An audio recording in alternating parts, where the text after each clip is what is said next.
pessoal, estamos outra vez com um novo episódio do The Dealers. Mais uma vez com uma pessoa maravilhosa, querida, muito amiga, que eu tive o prazer, a honra de conviver e viajar para muitos e muitos países. A gente estava lembrando aqui agora e viajamos para mais de uma dezena de países, com certeza juntos. E ele tem uma história surpreendente. Eu vou tentar resumir a história dele assim em menos de um minuto e dizer assim que ele começou como vendedor de perfumes. Depois passou a ser distribuidor de perfumes, etc, etc. Ele também, ele foi presidente da Abradif, uma associação dos funcionários Ford.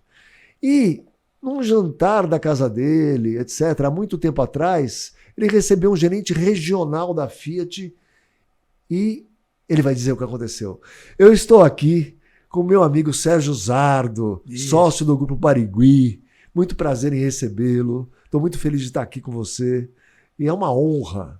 Obrigado, querido Caporal. E querida Fabi, né? Porque realmente a amizade vem de muito tempo. Nosso relacionamento aqui, comercial e também de amizade, vem de muitos e muitos anos. Muitos né? e muitos anos. Como você tem dito sempre aí nas suas apresentações aqui, né? Você é sempre bem mais jovem do que os seus entrevistados. Olha, né? então eu vou confessar uma coisa. Me permita confessar uma coisa. Em 1979, eu estava na Abradif, já trabalhando, e o presidente era o Alencar Burti. Isso. Nossa Senhora. Então, eu tinha, claro, 9 anos de idade. É lógico. Você tinha 9 anos de idade e eu nem estava na Rede Ford, quanto menos na Abradif. Aliás, não tinha nascido ainda nessa época. Não, mas tudo bem, as brincadeiras fazem parte, mas o relacionamento ele é bastante antigo e prazeroso, né? Porque é muito bom estar sempre com você, com a Fabi, com as empresas aqui do Caporal, né? Desde o tempo da Mega Dealer, agora tem Autoavaliar, tem Carve, tem Carflip, quer dizer... Tem tudo, tem de tudo. É uma grande corporação, né? Um dia a gente chega lá. É isso aí. Mas me conta essa história. Vendia perfume, você é um cara cheiroso até hoje, né? Você vendia perfume e, de repente, deu uma guinada. Na realidade, Caporal, o que aconteceu foi o seguinte.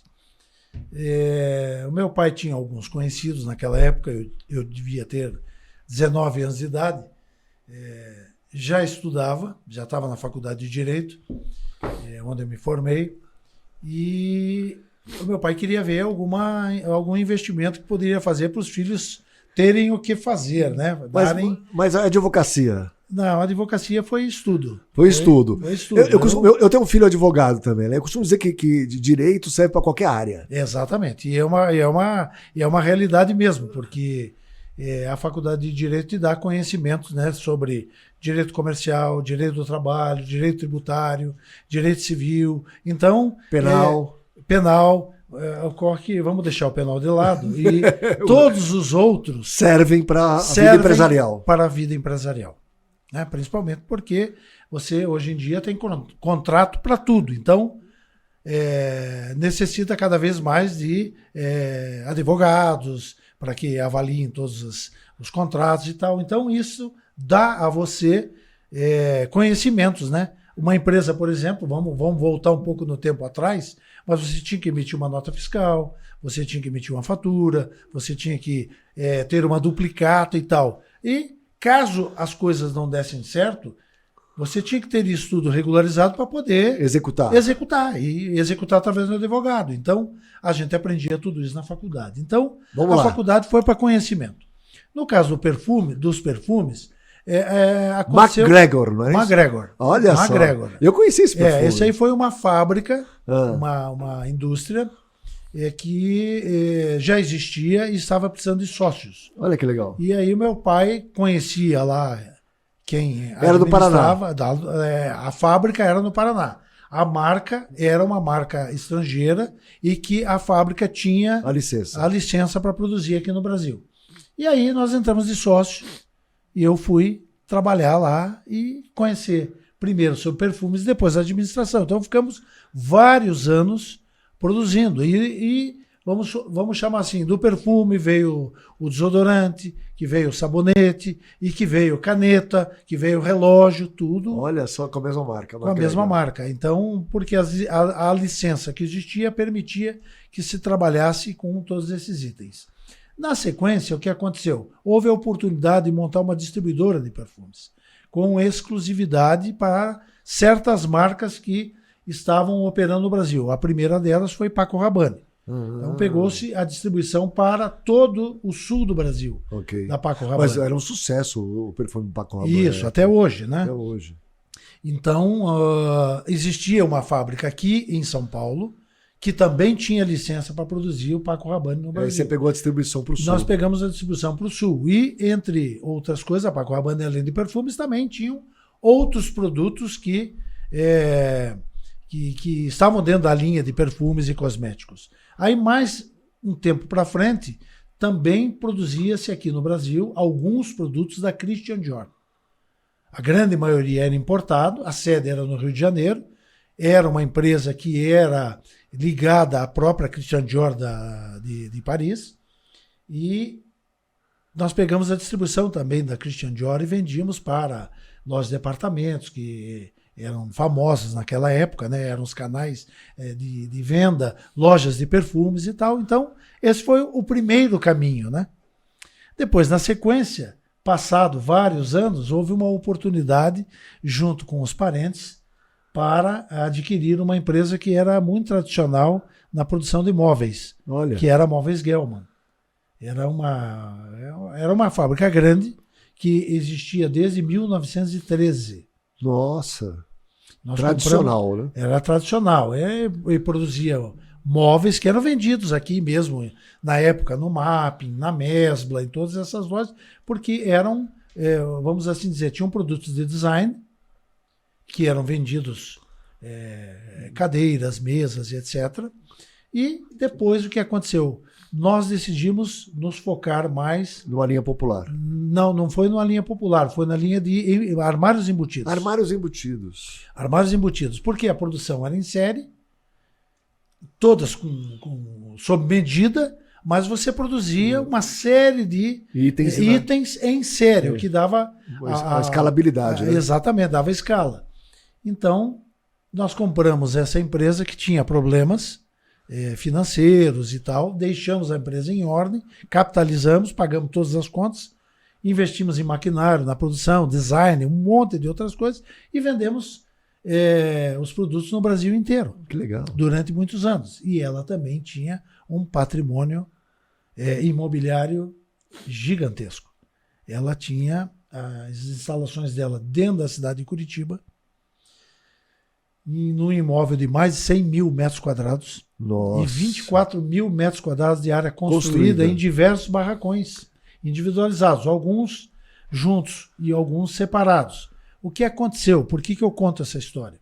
Porque chegou num dado momento, o Brasil sempre vivia em crise, aquele problema, moeda, plano cruzado, nada diferente de hoje. Nada diferente de hoje, só que tínhamos também inflação altíssima. Chegamos lá na época, se não me falha a memória, em 1989, no governo Sarney, até inflação de quase 80% ao mês. 80% ao mês. Então, tornava-se inviável você administrar o tempo inteiro, necessitando o tempo inteiro de colocação de capital de giro. Então, chegamos a uma ideia dizendo o seguinte, pensando o seguinte, né? Vamos usufruir do patrimônio. Está aqui o patrimônio com uma empresa em cima que não está com rentabilidade, que não está dando dinheiro e enfrenta os problemas que o Brasil também enfrentava. Vamos usar o patrimônio de maneira mais saudável. E aí? O que nós fizemos? Fechamos a fábrica. Olha. Vendemos todo o maquinário, pagamos todas as contas e com o que sobrou da venda do maquinário, nós investimos no imóvel, construímos ruas internas, construímos redes de alta e Fez baixa um loteamento. tensão, fizemos um loteamento de barracões. Rede de prevenção de incêndio completo em todo o imóvel, para ter as autorizações da prefeitura, do Para poder bombeiro. alugar. E aí o que fizemos? Alugamos. Olha só. Tivemos 19 empresas de ramos diferentes trabalhando lá. dentro e nós recebendo aluguel. Muito mais tranquilo. Muito mais tranquilo. Então, Muito mais do que produzir móvel. vamos chamar assim. Então, o que aconteceu? Não ficamos dando murro em ponta de faca.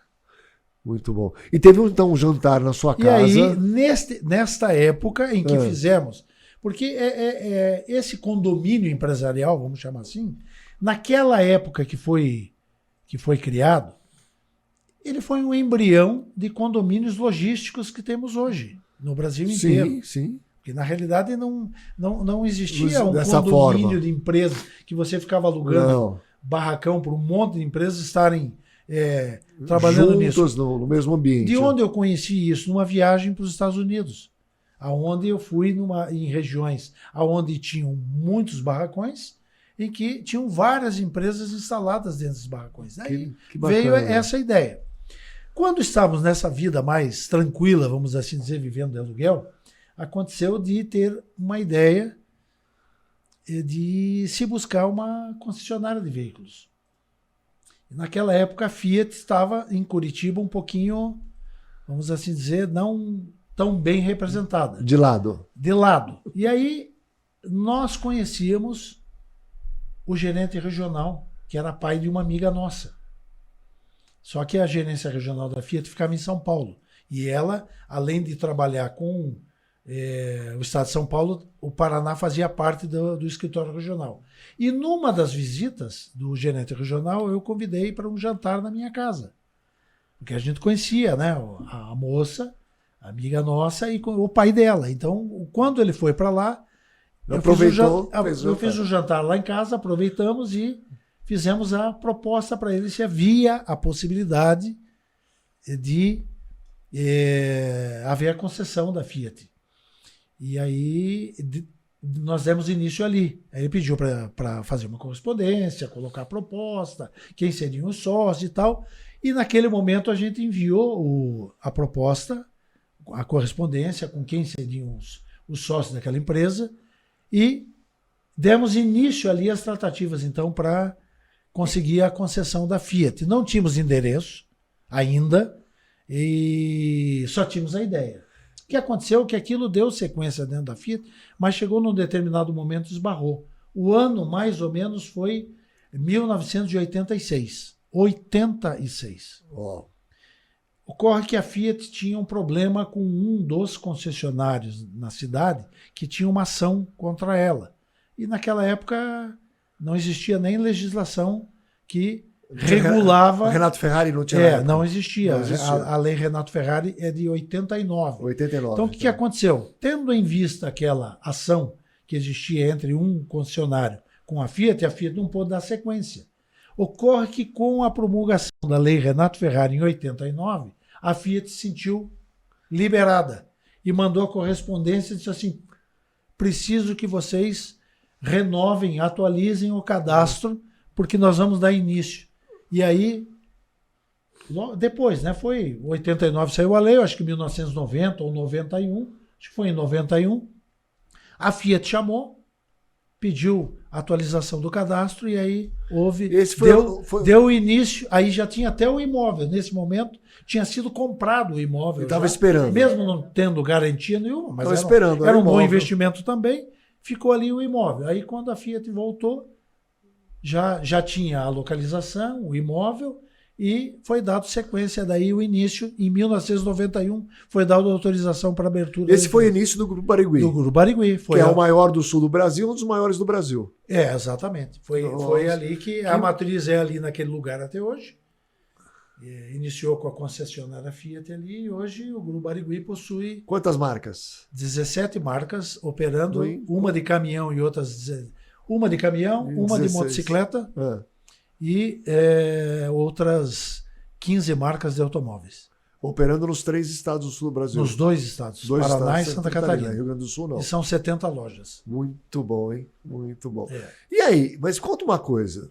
Tá. Nesse meio do caminho teve a Metropolitana Ford. Teve a Metropolitana Ford. E a Abradif. E aí teve a Abradif, exatamente, porque aí o que aconteceu? Em 1996, não, minto, desculpe, em 1997, houve a oportunidade da aquisição da Metropolitana. Já existia? Ela já existia desde 1964. E ocorre que o grupo que era o proprietário era um grupo de investidores, várias famílias, que já tinham crescido bastante. E aí já estavam na dividindo. terceira geração. E tava a administração estava toda, vamos assim dizer, através de executivos e tal. E o negócio de automóveis também, naquele momento, não estava legal. E aí o grupo quis se desfazer. Ela possuía tanto a Ford, como ela possuía uma marca Peugeot. E depois ela tinha um monte de outros negócios importantes, de outros segmentos, mas que, como eram muitos sócios, mais de 60, nossa, ela resolveu se desfazer de todas elas. Então, primeiro foi a área de automóveis, depois foi a área de fósforos, depois foi a área de fazendas de reflorestamento, e assim foi. Eu costumo dizer que herdeiro é muito, assim, na minha visão, né?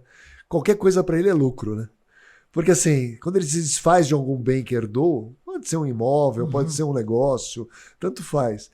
Mas ele não lutou exatamente para conquistar aquilo. Normalmente, quando tem 60 herdeiros, vamos dizer Isso, assim, né? E é uma realidade, porque para ele o que esse grupo que era o proprietário da Metropolitana era um grupo de 6 famílias, vamos assim dizer, que tinha um integrante de cada família fundadora.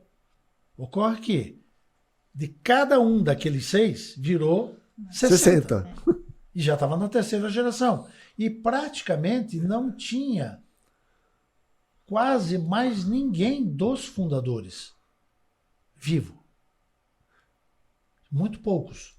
E aí o que acontece, a maior parte era da segunda geração e alguns da segunda geração já tinham partido. Então tinham pessoas da terceira geração que não estavam ligadas nem no segmento de automóvel, nem que no segmento não trabalharam, às vezes, nem na empresa. Nem na história da empresa, né? Nem na história. Exatamente. Então, ocorreu a oportunidade de adquirir a Metropolitana e nós fomos lá e compramos a Metropolitana. E aí, então, de 1997, nós ficamos com a Metropolitana. Até 2017, quando ela foi vendida para o Grupo Barigui. Mas aí não era parte do Grupo Barigui? Não era parte do Grupo Barigui. Aí era fora do Grupo Barigui. O Grupo Barigui estava com o Ivo, isso, o Tony e o seu Félix. Isso. E o Metropolitana estava com o seu Sadi e comigo. E mais um outro sócio que nós temos, que é um sócio investidor. Ok. Que está conosco desde o começo, continua conosco até hoje. Interessante. Mas esse daí é investidor. A origem dele é advogado. Ok. Ele é advogado de profissão. E é investidor nos negócios conosco. Então, e aí, em 2017, nós vendemos para a Barigui a de volta. E no meio do caminho, teve a Abradif. No meio do caminho, quanto tempo você ficou presidente da Abradif? Puxa vida, olha. A Abradif é uma longa história, né? Porque com a Ford, na operação comigo, eu fui o representante na Abradif. Então, eu fui vice-presidente regional, depois eu fui presidente regional, depois eu fui vice-presidente nacional, fiquei como presidente nacional, vice-presidente novamente, depois de um certo período, e agora eu sou membro, vamos chamar assim, né? Depois de certa idade, sou membro nato da Abradif. Então, existe isso? Porque os ex-presidentes se tornam membros natos. Membros natos. Então, eu estou como membro nato agora. Então, a gente estava lembrando aqui, antes de começar a gravar, né, para quantos países, porque você, na época da Abradif, agora eu quero ressaltar isso, você promovia uma capacitação, uma formação, e você tinha uma preocupação com as novas gerações que vinham, né? E procurava oferecer para eles, porque era um direito da associação, quer dizer, ela tem que devolver para os seus distribuidores, né? E viagens, cursos, formação, de todo jeito. E eu acabei participando desse processo algumas vezes, né? E nós viajamos juntos para inúmeros países, né? E estava contando aqui os tipos de viagens que a gente fez, as mais bacanas em Burlington, na China. E foi muito interessante, né? Na África do Sul, fomos visitar concessionárias. Vamos deixar uma coisa bastante clara. Às vezes pode dar a impressão, né, de que era uma grande agência de viagens, né? E todo mundo ia lá para passear, mas na realidade... Era muito trabalho. Era muito trabalho. Foi muito trabalho. E a ideia... Eu dei sequência a um trabalho feito pelo ex-presidente da Abradif, do qual eu sucedi, que foi o Bené. O Bené. O Falecido Bené. O falecido Bené. Que era priorizar dentro da associação o treinamento dos funcionários dos distribuidores, sim, seja para a área de vendas, seja para a área de pós-vendas, seja para a área de administração e finanças, para que as pessoas fossem capacitadas, gerentes, vendedores, e que alcançassem, vamos assim dizer, um nível de aprendizado que pudesse fazer com que a rede Ford tivesse um desempenho bom, apesar dos problemas existentes no país, no mercado automotivo, e vai por aí fora. Que esse pessoal todo estivesse preparado. Então esse foi um ponto. O segundo ponto, que existia bem antigamente na Abradif, que era a formação de lideranças. Isso. E aí que veio o projeto Jovem Liderança. Jovem Liderança, que na realidade eram filhos de concessionários que fizeram parte dos diversos programas de aprendizado. Aqui no Brasil, em muitos lugares, a gente fala do exterior. Mas a gente fez intercâmbio nas concessionárias de outras marcas, inclusive. Nós fizemos Lembra que a gente fez isso? Muita coisa bacana. Muita coisa mesmo, eu lembrei agora. A ideia era que aqueles jovens que tinham 18, 19, 20 anos, que estavam estudando, que estavam na faculdade, ou que ainda não frequentavam os negócios de suas famílias, fossem adquirindo conhecimento e depois experiência. Exatamente. Não, eu lembro que eu ligava, desculpa, Fábio, eu ligava para um colega de uma outra marca, né, e falava assim, olha, eu tenho um jovem para deixar aí um mês, mais ou menos, uma semana, não lembro o tempo que era, e eu queria que ele, como se fosse estagiar, mas eu queria que você mostrasse para ele como é que você opera, até ele ficasse uma semana aí, né, focado neste assunto, vendo isso aí.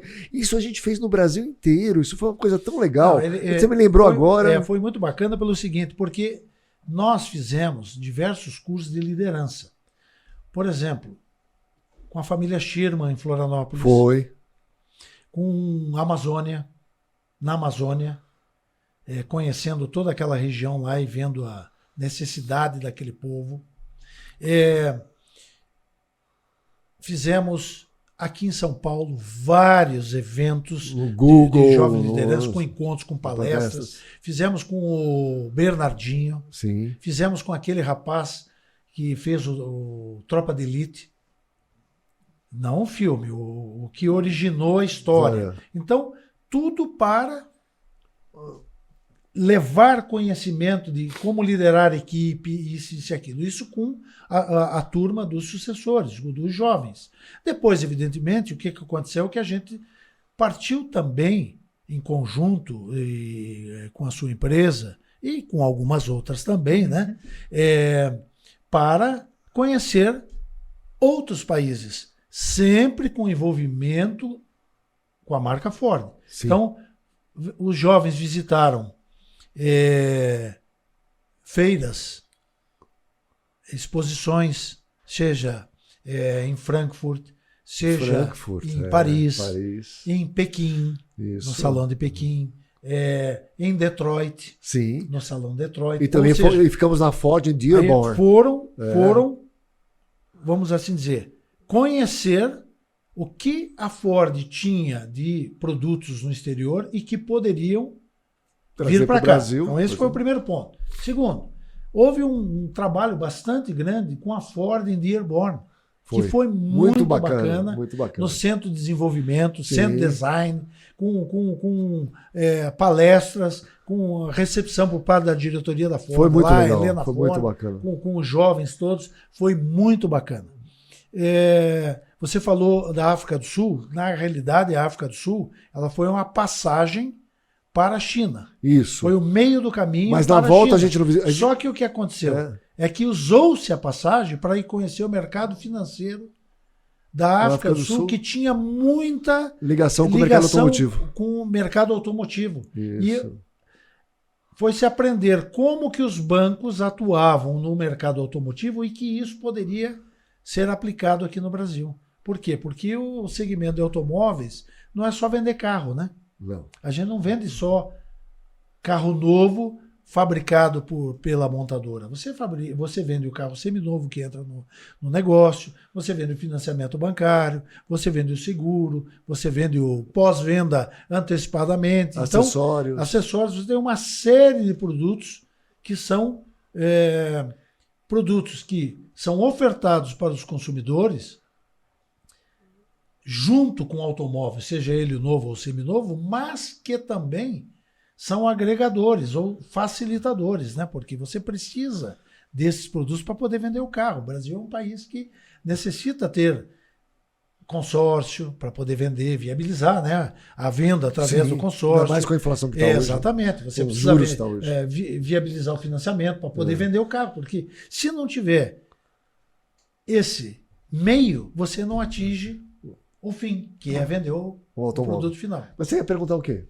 Não, o que eu tava falando, o que eu ia dizer é que é muito claro ver a importância que você dá nisso, que eu peguei no comecinho da tua fala, quando você disse que montou os galpões, isso, né, aquele condomínio, que foi de uma ideia que você teve vendo fora. Isso. Então, quer dizer, a tua própria experiência te fez enxergar um benefício nisso, que você quis que todos da rede compartilhassem, né? Mas existe um ponto, que é o seguinte: existia uma empresa, existe, né, até hoje uma empresa, que facilitava esse approach entre nós, concessionários, os programas de dentro da associação e a possibilidade de você conhecer fora coisas que tinham fora, que era a Mega Dealer com o Caporal. Por quê? Porque ele fazia o elo de ligação. Então, era um facilitador para nós. Como que nós iríamos para lá? Íamos ficar dependendo o tempo inteiro da Ford? Não, né? Porque a Ford também não iria, vamos assim dizer, atuar nesse segmento ou nesse nicho. O que aconteceu é que a empresa do Caporal, ela propiciou que a gente pudesse toda a parte fazer técnica, as missões, né, técnicas. Então, o que aconteceu?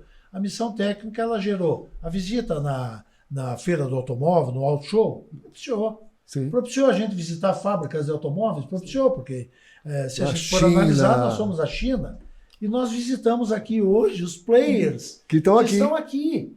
Quer dizer, a BYD é uma empresa que já existia naquela época. Great Wall. A Great Wall, que agora é GWM, mas para nós era Great Wall, que nós fomos lá visitar, a Chery.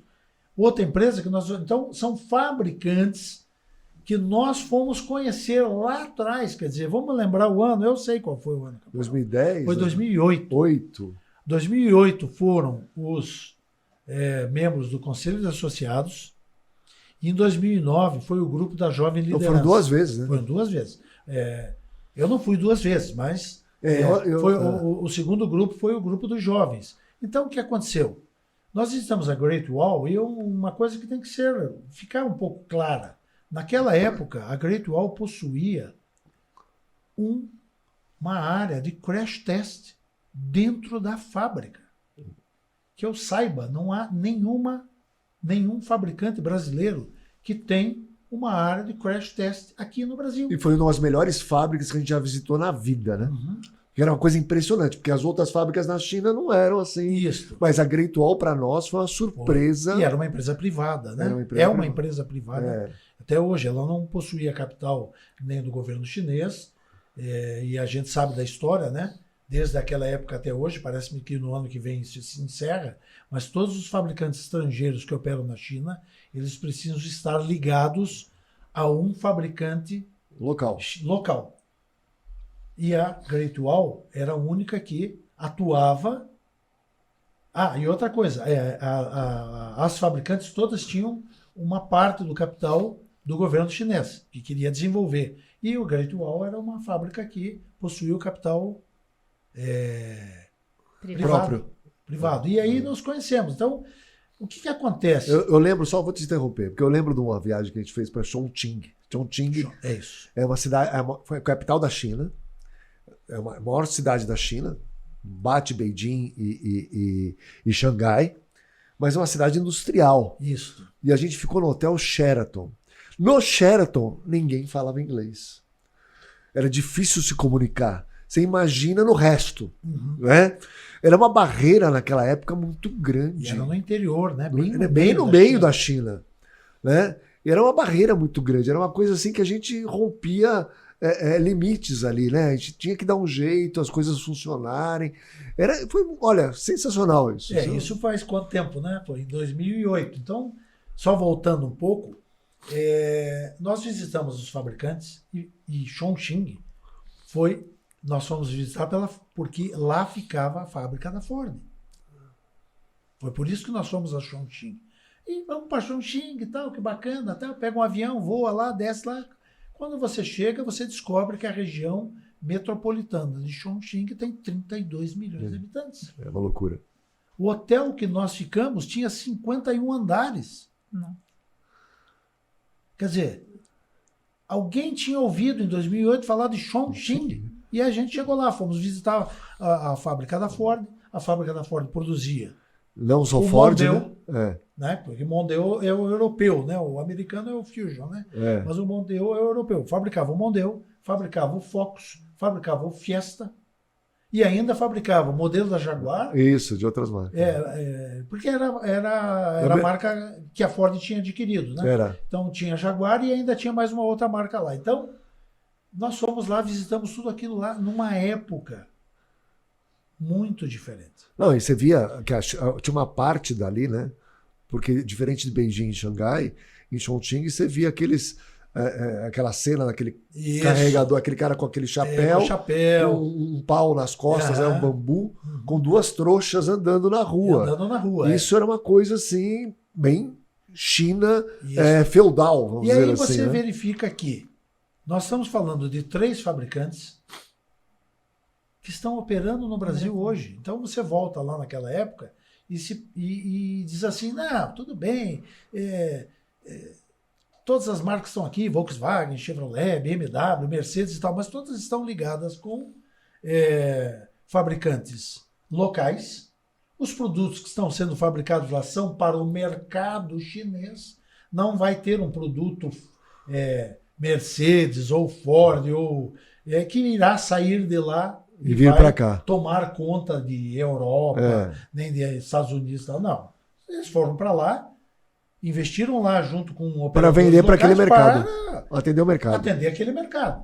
O governo já notou que ao longo desses últimos 20 anos eles já adquiriram, os funcionários aprenderam, já adquiriram o conhecimento que precisava, já adquiriram conhecimento para desenhar um automóvel, para produzir um automóvel, com as exigências das várias marcas estrangeiras que estão lá. Basta ver que hoje aqui, lógico, operando em nicho de mercado, essas 3 marcas estão aqui. Então, veja que a própria Chery, com a Chery já ampliou, né?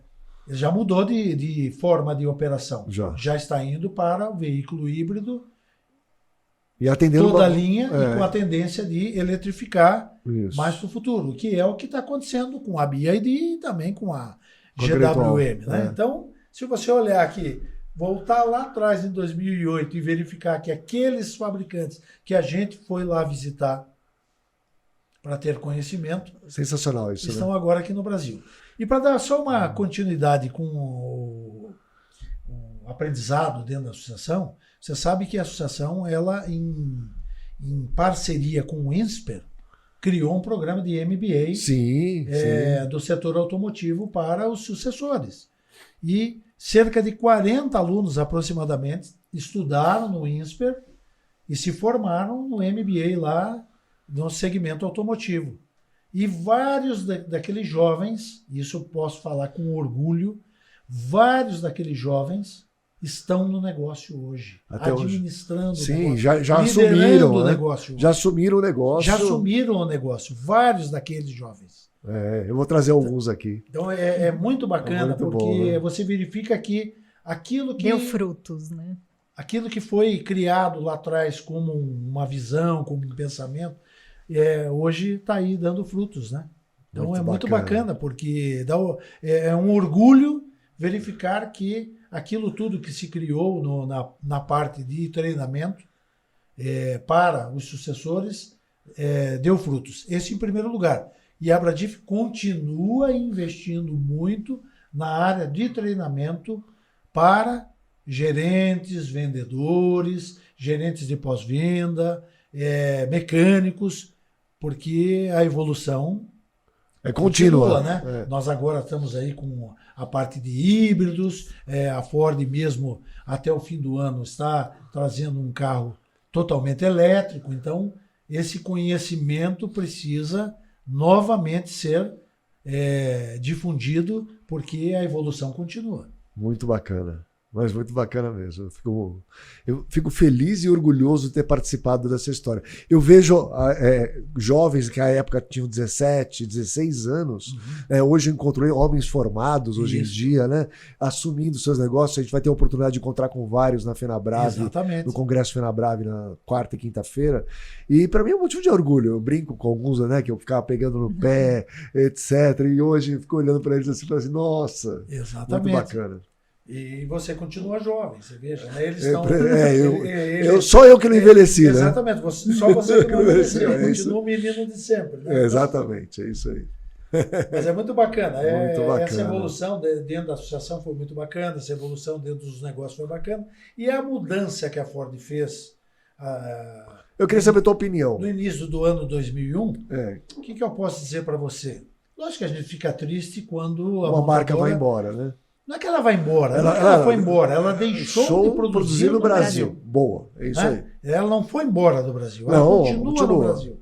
Só mudou a linha de produtos e não são mais fabricados no Brasil. Porque por um motivo ou outro, o Brasil gera uma determinada situação de custos elevados que não compensa que produzir. não compensa. Então, a Ford não era um fabricante de produto popular, vamos chamar assim, de carro de preço baixo, nunca foi. E aqui no Brasil teve que se adaptar lá atrás para poder... Carro, Fiesta, com esporte, né? Veja, para poder ter uma fábrica moderna, como foi a fábrica de Camaçari, ela teve que ir para esse segmento. Eu nunca me esqueço do Ivo Roveda, numa reunião em Florianópolis, antes mesmo da Ford ter o Ford Ka. Veio, na época, um vice-presidente americano para cá e foi criado um grupo de trabalho pequeno para estar com ele, com a diretoria da Ford aqui, e foi tratado do assunto do Ford Ka, que era um carro pequeno. E o Ford Ka já existia na Europa, mas a Europa é outra situação. Lá há a necessidade de carros pequenos, não pela posição econômico-financeira do consumidor, questão de espaço, mas pela questão de espaço dentro das cidades. Então, vários fabricantes têm carros pequenos, mas é uma questão de que as ruas são estreitas, lugar para estacionar. Não tem lugar para estacionar e tal. Diferente do Brasil. E aí o que aconteceu é que a Ford, para ter uma fábrica moderna, precisava ter volume. E para ter volume, precisava ter um carro desse tipo. E o Ivo disse ao presidente, no momento em que houve a pergunta se achava que se deveria desenvolver esse tipo de segmento, o Ivo foi claro, olha, a Ford não é uma marca que tem conhecimento aqui no Brasil para atuar nesse segmento. Nós temos fabricantes aqui que atuam forte nesse segmento. E a Ford, para poder chegar perto dela, vai ter que fazer muito investimento. Então, quem sabe não seja o produto ideal para a montadora. Dito e feito, né? Que bacana. Precisou apanhar bastante para chegar à conclusão que a marca Ford ela atua em outros países com produtos de mais valor agregado. E é o que aconteceu. Teve que se decidir por paralisar a produção no Brasil E trabalhar trazer com produtos importados. Trabalha com a Ranger, que é o carro-chefe da Ford, aqui na América do Sul. Sim. A fábrica recebeu um investimento de milhões de dólares e apresenta agora, coisa de 60 dias, a nova Ranger, né, que está sendo um sucesso de vendas. O outro produto que a Ford também dá muita importância é a Transit. E depois ela tem os vários outros produtos para atuar dentro do segmento. Então, no esportivo, como o Mustang, a Maverick. A Maverick, né? Num segmento intermediário de picape. Que mais? O Bronco, o SUV. E vai trazer agora mais, dentro de pouco tempo, a nova SUV Territory, né? Que é derivada da Equator, né? E é um carro um pouco maior que a Territory anterior e com um motor também mais potente. Olha que e legal. Depois, mais no fim do ano, vai vir com o Mach-E, né? Que é o Mustang totalmente elétrico. Bacana. Então, esses são os produtos que nós vamos ter aí dentro dos próximos meses. E aí o que acontece? A Ford deu uma guinada. Guinada no sentido de que, lógico, teve que fechar a produção. Algumas concessionárias fecharam, certo? Teve que diminuir a rede em razão dos produtos. Mas teve concessionário que ficou feliz e satisfeito por ter fechado. E os concessionários atuais, o que eu posso dizer? A grande maioria está satisfeita com o negócio. Por quê? Aumentou o ticket médio. Sim. Aumentou a rentabilidade, melhorou a rentabilidade em razão do ticket médio. E o pós-venda, evidentemente, ele está tendo uma alteração agora. Por quê? Porque está no fim da linha daqueles veículos que eram fabricados no Brasil, mas em contrapartida... Estão entrando os novos. Estão entrando os novos. E a montadora, a Ford, ela trabalhou inteligentemente no desenho da nova rede. Por quê? Porque ela diminuiu o tamanho da rede, em primeiro lugar, justamente pelo fato de que... Mas tem gente abrindo bastante concessionária Ford hoje. Esse é o primeiro lugar. Em segundo lugar, ela levou aos concessionários também um redesenho de suas instalações, dizendo, olha, esta concessionária grande que você tem não é mais não precisa necessária, mais. Porque dentro de 2 anos ou de 3 anos, nós vamos ter aqui dentro do nosso pós-venda os novos produtos que são em número menor, mas em contrapartida com remuneração mais elevada, com área de peças e todo o trabalho de pós-venda dimensionado para aquela estrutura. Então, o que acontece? A rede atual está mais satisfeita do que a rede anterior. Não é legal? É legal. Entendeu? Agora, o que você acha que vai acontecer? Você estava falando dos chineses, né, que assumiram umas fábricas, inclusive de Camaçari, né? Isso. Que foram desocupadas no Brasil e vão assumir as fábricas. Como é que compensa para eles fabricarem aqui? O que você acha? Qual é a tua visão a respeito disso? O Brasil sempre teve, nos últimos 20 ou 30 anos, segmentos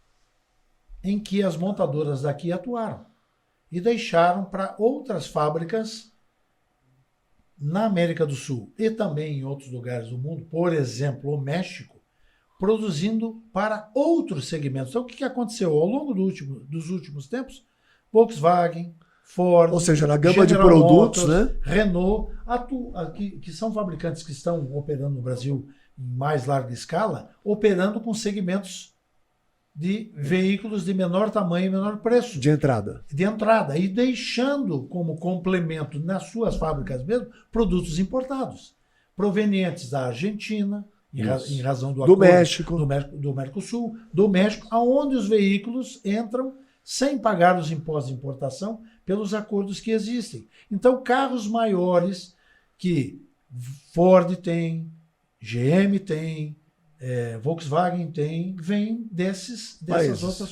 outros fabricantes. Então, o BYD, como você fala, que está assumindo a fábrica da Ford em Camaçari, a GWM, que está assumindo a fábrica da Mercedes no interior de São Paulo, são fabricantes que não têm fábricas nesses outros lugares. Então, eles vão vir aqui para produzir um ou outro produto para terem produtos, vamos assim dizer, num determinado nicho, que não será o do popular, e trazem importados. Não, mas veículo popular só na cabeça do governo que existe, né? Porque de verdade não existe mais. Não, né? Veículo Carro de zero 70, popular. 80 mil reais. Exatamente. Sem né? linhas de financiamento adequadas para os consumidores desse padrão. Não tem vai dar como. certo. Então, esse é o primeiro ponto. É. O segundo ponto, que você veja que a situação que a gente vive. A gente precisa pensar num ponto. Quanto um carro elétrico custa mais caro para produzir do que um carro a combustão? Custa muito mais caro. Principalmente por causa da bateria. Aí você vem, mas veja, eu sei que a bateria tem um custo, mas a produção do carro não pode custar 30, 40, 50% a mais do que um carro. Não deveria. Não deveria. Aí o que acontece? Veio um fabricante e apresentou um carro de 139 mil reais Isso. elétrico. Aí chegou o outro que estava vendendo um carro por 160 mil. Baixou o preço. Eu também vou vender por 139 mil. Aí veio o outro que estava vendendo por 150 mil, o carro produzido aqui, mas com a tecnologia vindo de fora, e baixou para 129 mil.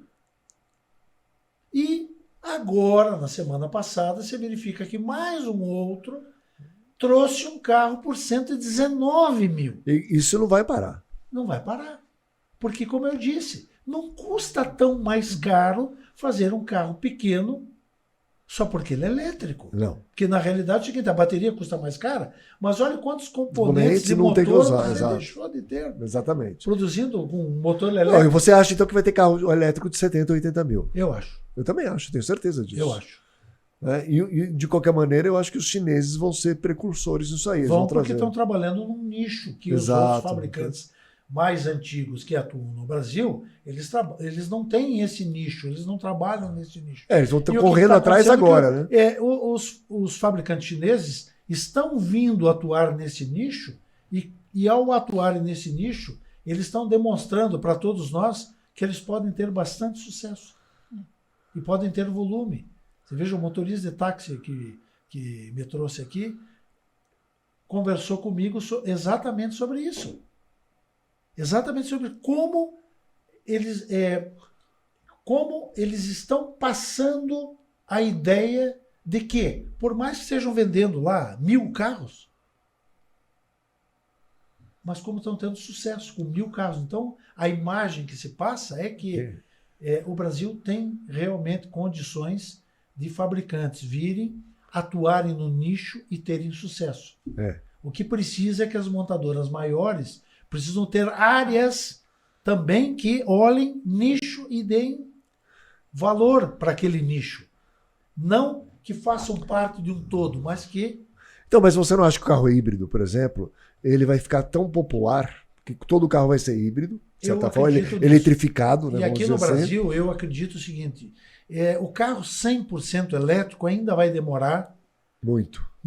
Agora, o carro híbrido, com motor a combustão, com etanol, eu acho que é a solução para o Brasil. Claro que é. E é onde vai baratear a atuação de todos os fabricantes.